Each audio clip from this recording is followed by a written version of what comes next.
हाय बच्चों, कैसे हो आप। रीबूट मैथ्स में आपका स्वागत है। क्विक रिवीजन सीरीज चल रही है। आने वाली यूपी बोर्ड परीक्षाओं को ध्यान में रखते हुए हमने ये सीरीज शुरू की हुई है।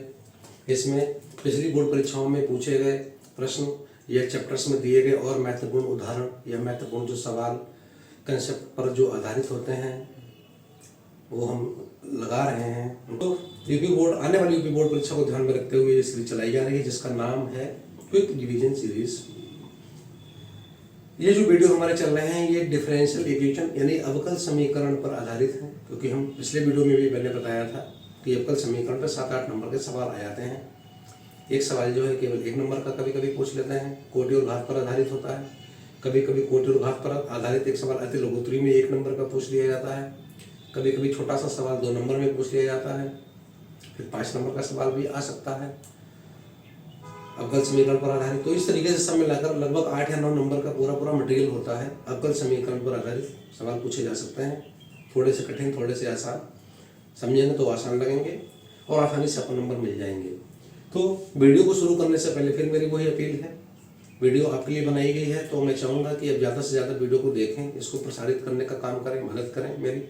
और इस वीडियो चैनल को सब्सक्राइब करें, लाइक करें, शेयर करें। अगर कुछ समझ में नहीं आई है या कुछ एक्स्ट्रा आपको ऐसा लगता है कि जो इसमें होना चाहिए, इस वीडियो चैनल में या वीडियो में होना चाहिए, उसके लिए जो फ़ोन नंबर दिखाया गया है उस पर आप कमेंट कर सकते हो, कमेंट में डाल सकते हो। कोई सुझाव है वो भी आप डाल सकते हो, निश्चित तौर पर मैं गौर करूँगा। तो फिर वही अवकल समीकरण की सीरीज को मैं आगे बढ़ाता हूँ। पिछले वीडियो में जो अवकल समीकरण पर आधारित था क्विक रिवीजन सीरीज का, उसमें हमने कोटि और घात की चर्चा करी थी कि किस तरीके से हम किसी डिफरेंशियल इक्वेशन की कोटि और घात को निर्धारित करते हैं, उसका ऑर्डर क्या होता है, उसका पावर क्या होता है, डिग्री क्या होती है, इन सब चीज़ों पर चर्चा की थी। अब हमको इस वीडियो में देखना है कि समीकरण को बनाना, अवकल समीकरण को हम कैसे बनाते हैं, कैसे डिजाइन करते हैं, महत्वपूर्ण चीज़ है ये। तो कैसे बनाते हैं अवकल समीकरण, तो अवकल समीकरण कैसे बनेगी इस पर हम चर्चा करते हैं। बनाना बहुत आसान है। कोई न कोई फलन दे रखा होगा और जब कभी कोई फलन दिया गया होता है तो ध्यान रखिए उस फलन में कुछ स्वेच्छ अचर भी होते हैं, हो सकते हैं, होते ही हैं। अब स्वेच्छ अचरों पर निर्भर करता है कि हमारा अवकल समीकरण कैसा बनेगा। अगर किसी फलन में केवल एक स्वेच्छ अचर है तो फर्स्ट ऑर्डर की डिफरेंशियल इक्वेशन बनने वाली है। अगर उसमें 2 स्वेच्छ अचर पृथक पृथक अलग अलग दे रखे हैं, ए और बी के रूप में दे रखे हैं, एल और एम के रूप में दे रखे हैं, पी या क्यू के रूप में दे रखे हैं, 2 स्वेच्छ अचर दे रखे हैं, तो सेकंड ऑर्डर का डिफरेंशियल इक्वेशन बनने वाली है। इसी प्रकार अगर 3 स्वेच्छ अचर दे रखे हैं, ए है, बी है, सी है, तो थर्ड डिग्री की डिफरेंशियल इक्वेशन बनने वाली है। अब इसका फंडा क्या है? फंडा ये है, डिफरेंशियल इक्वेशन बनती कैसे है? स्वेच्छ अचरों को विलुप्त करने से। जो भी हम डिफरेंशियल फलन दे रखा है, फर्स्ट फंक्शन फलन दे रखा है, उसको हमने इक्वेशन नंबर 1 मान लिया, अगर हम चाहे तो मान सकते हैं। उसका डिफरेंशियल करेंगे, सेकंड इक्वेशन मिल सकती है। फिर डिफरेंशियल करेंगे सक्सेसिव डिफरेंशिएशन, तो तीसरी इक्वेशन मिल सकती है। कभी कभी क्या होता है कि पहले डिफरेंशियल करने में ही जो स्वेच्छ अचर दिया गया है वो विलुप्त हो जाता है, जो शेष बचेगा रेसिडुअल वही हमारा अवकल समीकरण होगा। लेकिन जैसे जैसे स्वेच्छ अचरों की संख्या बढ़ती जाती है वैसे वैसे जो विलुप्तीकरण की क्रिया है, जो स्वेच्छ अचर दिए गए उनको विलुप्त करने की प्रक्रिया लंबी होती जाती है और अवकल समीकरण थोड़ा कठिन होता चला जाता है। तो अगर एक स्वेच्छ अचर दे रखा है तो हमें केवल एक बार ही अवकलन करना पड़ेगा। एक बार अवकलन करने में ही स्वेच्छ अचर विलुप्त हो जाएगा और हमको डिफरेंशियल इक्वेशन प्राप्त हो जाएगी। लेकिन अगर 2 स्वेच्छ अचर दे रखे हैं तो हमें मजबूरी में पहले डिफरेंशियल करना पड़ेगा, तो फर्स्ट ऑर्डर का डेरिवेटिव मिलेगा। तब एक स्वेच्छ अचर जो है मान लेते हैं ए है तो विलुप्त हो जाएगा। और अब चूंकि अगर 2 स्वेच्छ अचर दिए गए हैं ए और बी, तो पहली बार अवकलन करने से ए विलुप्त हो गया। अब बी को विलुप्त करने के लिए दोबारा फिर हमको डिफरेंशियल करना पड़ेगा। तो जो इक्वेशन हमको प्राप्त होगी पहली बार डिफरेंशियल करने से, उसका दोबारा हम डिफरेंशिएशन करेंगे तो दूसरा जो स्वेच्छ अचर है बी के रूप में होगा वो भी विलुप्त हो जाएगा। इस तरीके से फाइनली हमको जो है अवकल समीकरण प्राप्त हो जाएगा। ध्यान रखिए जो कोई भी डिफरेंशियल इक्वेशन हम बनाते हैं दिए गए फलन के आधार पर बनाते हैं और दिए गए फलन यानी उसका अगर वो वक्र के रूप में हम प्रदर्शित कर सकते हैं ग्राफ पे, तो उस वक्र के परिवार को प्रदर्शित कर रही होती है। तो सवाल की भाषा में जो प्रश्न दिया गया होगा उसकी भाषा में ये चीज पहले से ही क्लियर होती है। जैसे अब हम बताने जा रहे हैं रेखाओं के कुल, सवाल दिया गया रेखाओं के कुल y इक्वल्स टू mx को, रेखाओं के कुल y इक्वल्स टू mx को प्रदर्शित करने वाला अवकल समीकरण प्राप्त कीजिए। लो सिंपल सवाल है, वेरी सिंपल। रेखाओं के कुल y इक्वल्स टू mx को प्रदर्शित करने वाला अवकल समीकरण प्राप्त कीजिए। y इक्वल्स टू mx दे रखा है। अब इसमें m क्या है? वैसे तो हम जानते हैं ये रेखा का प्रवणता रूप है और m इस पे प्रवणता होती है, लेकिन यहाँ सवाल में कंडीशन दे रखी है जहाँ m जो है एक स्वैच्छ अचर है, m स्वैच्छ अचर है। तो हम लिख सकते हैं वक्र का समीकरण। रेखा भी एक वक्र होती है, तो हम वक्र ही लेते हैं, वक्र ज्यादा जनरलाइज है।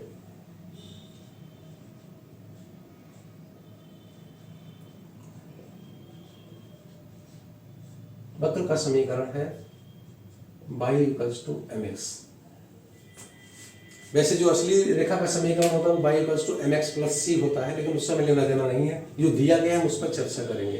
तो y इक्वल्स टू mx हमको दे रखा है, जहां पर m क्या है लिख लेते हैं। जहां m जो है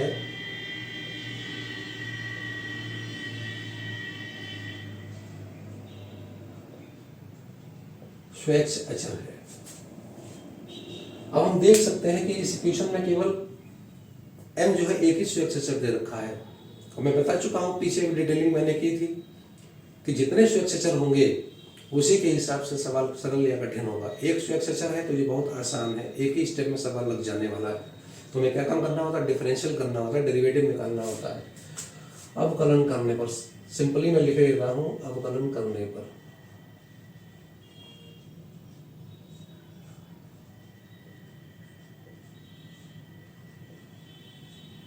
अवकलन करेंगे तो ये हो जाएगा dy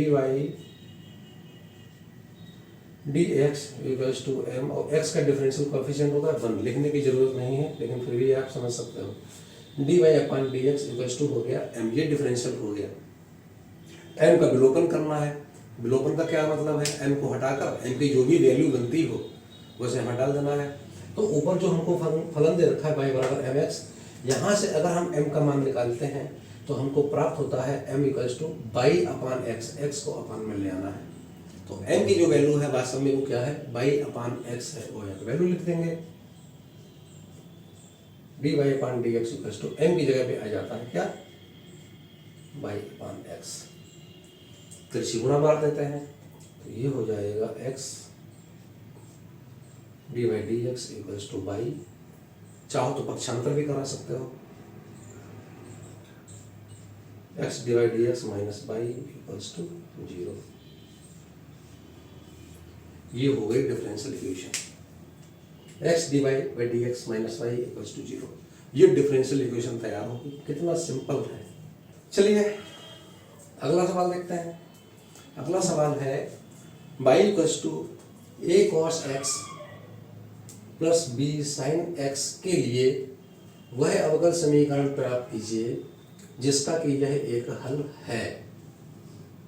समीकरण दे रखा है, समीकरण है y equals to a cos x plus b sin x के लिए वह अवकल समीकरण प्राप्त कीजिए जिसका कि यह एक हल है। तो हम देख सकते हैं अवकल समीकरण जो दिया गया है, मतलब जो बनाना है हमको अवकल समीकरण, उसके लिए जो फलन दे रखा है वो दे रखा है y equals to a cos x plus b sin x, ये दिया गया है। कोई दिक्कत नहीं है, बहुत आसान सवाल है, बहुत आसान सवाल है, बहुत ही बदनाम सवाल है, बार बार परीक्षाओं में पूछा गया, कई बार रिपीट हुआ है और 1 या 2 नंबर से ज़्यादा आने वाला भी नहीं। 1 नंबर में तो खैर नहीं आएगा, लघु उत्तरी में आएगा तो 2 नंबर का सवाल ये आ सकता है, लेकिन है बहुत आसान। तो क्या दे रखा है? दे रखा है y equals to a cos x plus b sin x, जहां a और b क्या है? स्वैच्छ अचर है। प्रश्न को ढंग से पढ़ेंगे तो पता लग जाएगा, आगे लिखा हुआ है जहां a और b स्वैच्छ अचर हैं। a और b दोनों कांस्टेंट्स हैं। अब हम समझ सकते हैं इसमें 2 कांस्टेंट दिए गए हैं, 2 अचर दिए गए हैं a और b, तो हमें सेकेंड ऑर्डर का डिफरेंशियल इक्वेशन मिलने वाला है, जान लीजिए। जितने सक्सेसर होते हैं उसी ऑर्डर का, उसी नंबर का डिफरेंशियल इक्वेशन मिलता है, उतनी ही बार हमको अवकलन भी करना पड़ता है, ये भी जान लीजिए। तो बहुत आसान है, इसको बनाते हैं अवकलन करने पर। अब चूंकि y जो है x का फलन है, तो जो हम डिफरेंशियल करने जा रहे हैं वो x के सापेक्ष ही करने जा रहे हैं, लिखने की जरूरत नहीं है, समझना काफी है।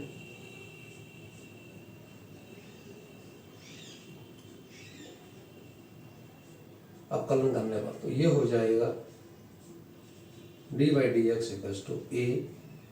अब cos x का डिफरेंशियल जो है हम जानते हैं ये होता है माइनस साइन x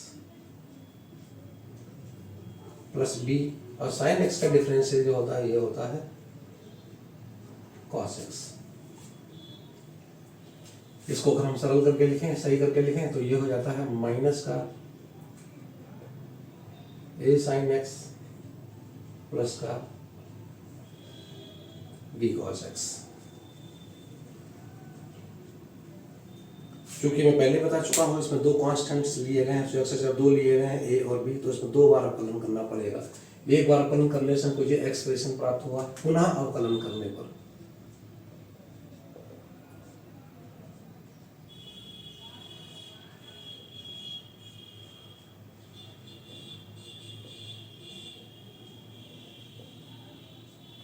पुनः अवकलन करते हैं तो हमें मिल जाएगा क्या, D square Y upon D x square equals to minus A, तो है ही है। साइन एक्स का डिफरेंशियल क्या होता है हम जानते हैं अच्छी तरीके से, कॉस एक्स होता है प्लस बी, और कॉस एक्स का जो डिफरेंशियल होता है ये होता है माइनस का साइन एक्स। थोड़ा सरल कर लेते हैं, दोनों जगह माइनस आ गया है, तो चाहे तो टर्म माइनस कॉमन भी ले सकते हैं, माइनस कॉमन ले लिया गया। अब यहाँ से क्या है, ये a cos x, और ये क्या हो जाएगा, चूंकि माइनस कॉमन हम पहले ही ले चुके हैं, तो यहाँ बचेगा क्या, b sin x। काम खत्म, डिजायर्ड रूप में नहीं आया है लेकिन काम खत्म हो गया। अब हमको विलोपन ही करना है a और b। a cos x plus b sin x ये दे रखा है किसके बराबर, y के बराबर दे रखा है, तो a cos x plus b sin x की जगह पे हम क्या लिख देंगे, y लिख देंगे, ये हो जाएगा माइनस का y, और इधर चल रहा है लेफ्ट साइड में D square Y upon D x square. तुम चाहो तो पक्षांतर भी करा सकते हो, तो ये हो जाएगा D square Y upon D x square plus Y equals to 0। Differential equation तैयार हो गई। फलन था y equals to a cos x plus b sin x, और उसका आंसर हमको मिल गया है D square Y upon D x square plus Y equals to 0। ये फेमस इक्वेशन है, ज़्यादा डिटेल में अभी नहीं बता सकते क्योंकि क्विक रिवीजन सीरीज है, जल्दी जल्दी ज़्यादा से ज़्यादा सवालों को कवर करने की कोशिश है। जब डिटेल में पढ़ाएंगे तो हम इसके जो महत्व है वो भी बताएंगे कि इतना इसका इस्तेमाल होता है। तमाम प्रकार की समस्याओं को, भौतिक विज्ञान की तमाम प्रकार की समस्याएं होती हैं, हीट कंडक्शन की, वेव कंडक्शन में, हर जगह इस इक्वेशन का इस्तेमाल, इस तरीके के इक्वेशन का इस्तेमाल होता है। अब वीडियो को पढ़ सकते, इसको अच्छी प्रकार से समझ सकते हो। Very simple. ये अगला सवाल देखते हैं। उस वृत्त परिवार का समीकरण ज्ञात कीजिए, उस वृत्त परिवार का अवकल समीकरण ज्ञात कीजिए जिसका केंद्र मूल बिंदु पर है तथा त्रिज्या जो है a है, स्मॉल a है, a स्वेच्छा है। वृत्तों के इस परिवार का अवकल समीकरण प्राप्त करना है जिनका केंद्र जो है वो मूल बिंदु पे होता है और त्रिज्या a होती है। कंडीशन दे रखी है, मानक स्थिति की कंडीशन दी गई है। जो वृत्त, जिस वृत्त का केंद्र मूल बिंदु पर होता है और त्रिज्या a होती है, उस वृत्त का समीकरण होता है X square plus Y square equals to A square. Condition में परिवर्तन भी हो सकता है, तो नया वृत्त का समीकरण भी बनाया जा सकता है, वो एक अलग चीज है। लेकिन अभी हम जो सवाल दिया गया इसी पे चर्चा करेंगे। वृत्त के परिवार का समीकरण ज्ञात करो जिसका केंद्र जो है मूल बिंदु पे है, त्रिज्या ए है। तो हम जानते हैं ये मानक समीकरण, मतलब मानक रूप दिया गया है, तो वृत्त का समीकरण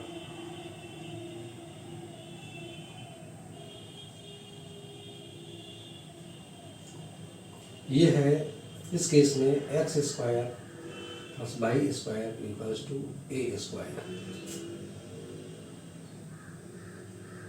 जहाँ ए क्या है,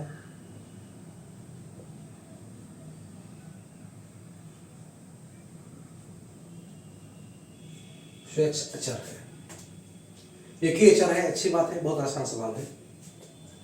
अवकलन करने पर एक्स के सापेक्ष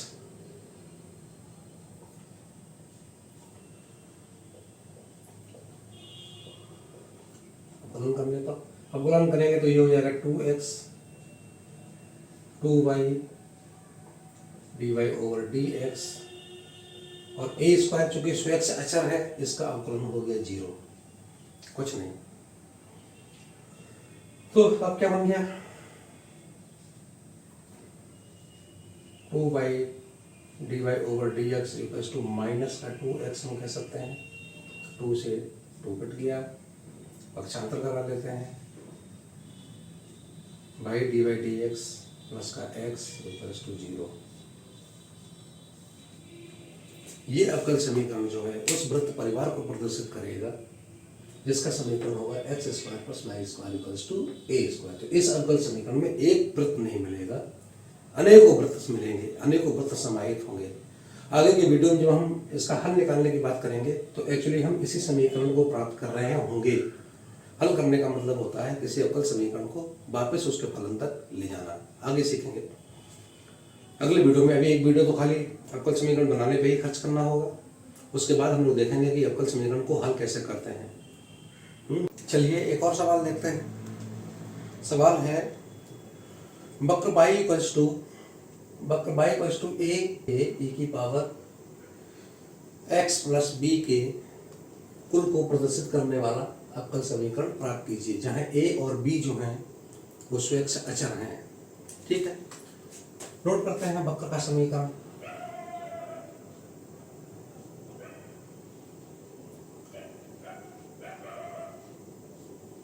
और ये है y इक्वल्स टू ए ई की पावर x प्लस बी, जहाँ a और b जो है प्रश्न के अनुसार स्वेच्छ अचर दिए गए हैं। चूंकि a और b दो स्वेच्छ अचर हैं तो दो बार हमें इसका अवकलन करना पड़ेगा। द्वितीय कोटि का डिफरेंशियल इक्वेशन हमको मिलेगा। बहुत आसान सवाल है, समझो कैसे। तो पहले b तो अकेले दे रखा है, तो अगर फर्स्ट टाइम जब हम अवकलन करेंगे तो b तो ऐसे ही इसका 0 हो जाएगा, विलोपन हो जाएगा। तो हम लिखेंगे अवकलन करने पर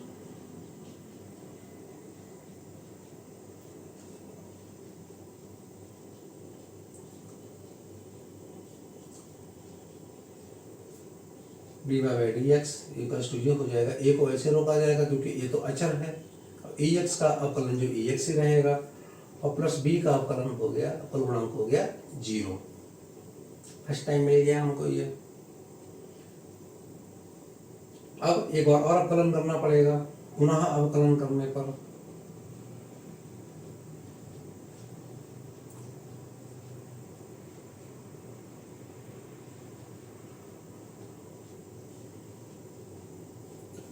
पुनः अवकलन करेंगे तो ये हो जाएगा D square y over D x square equals to a x का ई एक्स ही रहेगा, वेरी सिंपल। अब ए को विलोपित करना है, यहाँ पे बहुत आसान है। हम इस इक्वेशन को अगर गौर से देखें तो ए ई एक्स की value already D Y D X दे रखी है, D Y over D X दे रखी है, तो ए ई की पावर एक्स की जगह पर सीधे सीधे हम डी वाई डी एक्स लिख सकते हैं, दैट्स ओवर। तो क्या हो जाएगा, D square by d x square equals to d Y D x. पक्षांतर कराना चाहो तो पक्षांतर करा लो, ये हो जाएगा D square y on d x square minus d Y over D x equals to 0। Differential equation बन गए, वेरी सिंपल। तो आज के लिए इतने सवाल काफ़ी हैं, उनको बार बार रिवाइज कीजिए, देखिए, समझने की कोशिश कीजिए कि इनमें क्या प्रक्रिया करी गई, कैसे इनको लगाया गया है। और वीडियो ख़त्म करने से पहले मैं फिर ये अपील करता हूँ कि यूट्यूब चैनल को सब्सक्राइब कीजिए, वीडियो को लाइक कीजिए, शेयर कीजिए, जिससे कि आपके और साथियों को भी इसके बारे में पता लगे। ये सारे जो सवाल मैं बता रहा हूँ, ये सारे सवाल जो हैं पिछली बोर्ड परीक्षाओं में, यूपी बोर्ड परीक्षाओं में पूछे जा चुके हैं। सब कंसेप्ट पर आधारित हैं कि किस तरीके से अवकल समीकरण बनाई जाती है, इसलिए इनका बार बार रिवीजन कीजिए। मैं ये नहीं कह सकता कि ये सवाल दोबारा रिपीट हो सकते हैं, लेकिन निश्चित तौर पे जो आएगा सवाल वो लगभग इनसे मिलता जुलता ही होगा। तो अगर इन सवालों को अच्छे तरीके से समझ लेंगे तो आने वाली बोर्ड परीक्षा में जो सवाल होगा वो भी उम्मीद है आपसे लग जाएगा। अगर सही से इनको सीखेंगे तो प्रयास तो मेरा यही है।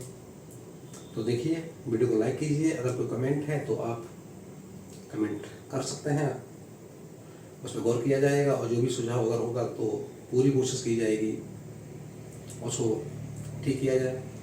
फिर मिलते हैं।